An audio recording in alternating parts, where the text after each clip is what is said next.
Okay, it's story time.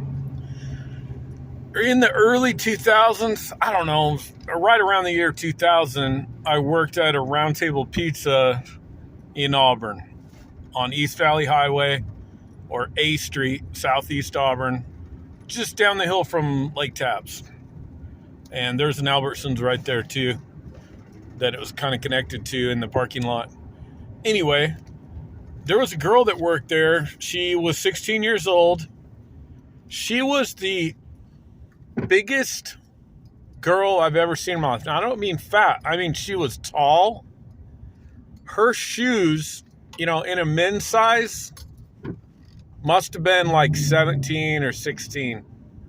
And I remember she obviously couldn't find shoes that would fit. So she just bought these giant Doc Martens because, you could buy Doc Martens pretty much any size in the world. That's probably the only shoes she could fit her foot into. And she was very soft-spoken. And, she was a giant. How tall was she?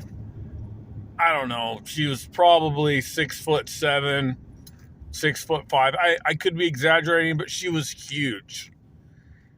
And she looked vaguely familiar, okay, when you saw her face. Now, she didn't tell anybody who she was.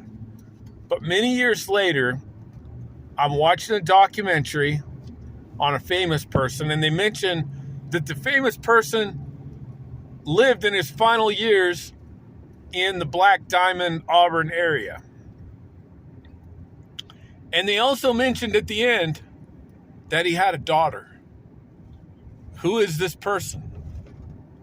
It is the great Andre the Giant.